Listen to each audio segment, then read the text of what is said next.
Bildiyiniz kimi həcc mərasimində nusuk deyilir, yəni mənasik, yəni həcc ayinləri başladıqda o 8-ci gündə başlayır. Əsasən 8-ci gündə, Zilhicc ayının 8-ci gündə. Və Zilhicc ayının 8-ci günü Yevm-ü Tərviyə adlanır. Yevm-ü Tərviyə səbəbi nə deməkdir adlanması Tərviyə günü? Tərviyə yəni su daşınan günü, yəni su gətirilən gün. Və bəllidir ki, 8-ci gündə Zilhiccədə, necə ki, Allah Rasulü sallallahu aleyhi və səlləm hədisdə gəlir ki, Tərviyə günü olduqda Minaya tərəf yönələrdilər və təməttü ümrəsini edənlər, yəni artıq ümrə edib sonra halallaşıb və təzədən həcc etmək istəyənlər həcc niyyətinə girirlər. Fəəhəllu bil həcc hədisdə gəlir. Onlar həccə niyyətlənirlər, ihrama girirlər. Və Allah Rasulü sallallahu aleyhi və səlləm Minaya gəldikdə zöhr, əsri və məğribi və fəcri orada qılmışdı. Yəni o nə deməkdir? Biz Tərviyə adlandırmaq istəyirik. Mənası nədir Tərviyə günü?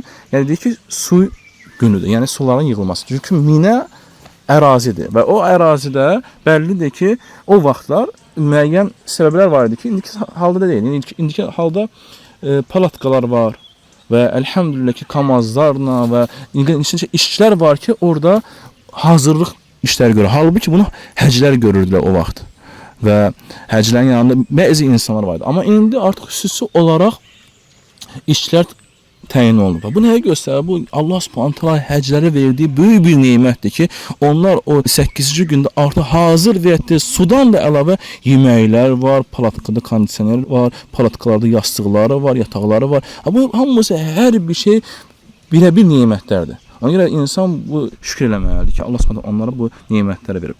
Və Allah Rasulü sallallahu aleyhi və səlləm Minaya gəldikdə dedik nədir? Orada zöhr, əsri və məğrib işanı və sonraki sabahsı günün isə fəcrini qılardı. Qısa olaraq əsasında Allah Rasulü sallallahu aleyhi və səlləm Minaya nə vaxt gedərdi? Zilhiccənin 8-ci günü artıq məsələn harda yerləşmişsə, orada namazı qılır, sübh namazı. Sonra gözəl şəkildə yavaş-yavaş qusul alırsınız, təmizlənirsiniz gözəl şəkildə. Yəni kim ki mütəməttü ümrəsi eləyir. Və sonra isə nədir?